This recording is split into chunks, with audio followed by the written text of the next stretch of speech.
Même chose que d'habitude? Oui. Coming right up. Hey, je sais pas vous autres, mais moi, j'ai super hâte au congrès de l'Association du camionnage cette année. Hein? Vous souvenez-vous des vidéos des autres années? Ouais, je ne sais pas ce qu'on pourrait faire, hein, mais si on y pense, là, on pourrait essayer de puiser dans nos racines. Vous savez, chez Cain-Lambert, on est le cabinet le plus périn au Québec.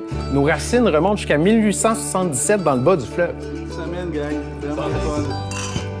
Tout va bien ici? Oui. Vous avez eu des gros dossiers cette semaine?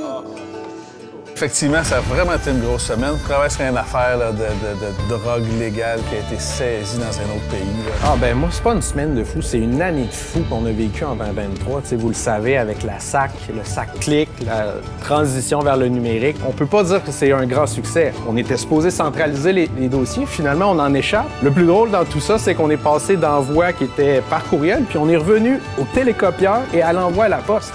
Vraiment, là, on n'arrête pas le progrès. J'en ai eu un cette semaine, 135 km/h dans une zone de 80. C'est quand même 6 points, c'est une critique au dossier PVL. Puis aussi, ben là, j'ai eu un véhicule, il a perdu une roue. On a également regardé cette semaine là, le transport de marchandises par drone. Une nouvelle méthode de transport de marchandises. Je pense qu'on doit garder là, les yeux ouverts sur l'avenir à cet égard-là, puis rester attentif à ce qui s'en vient. Je me demande à quoi ressemblait le droit des transports dans ce temps-là.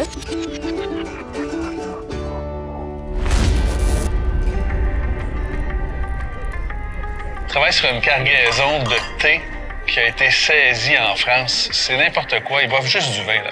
Et du thé, ça les intéresse pas. La Société anglaise d'assurance chevaline, là, elle m'en fait grisonner les cheveux.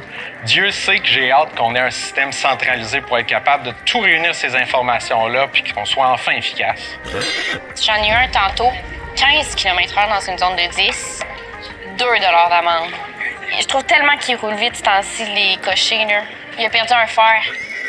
À l'heure actuelle, c'est sûr que le sujet des pigeons voyageurs revient sur la table régulièrement.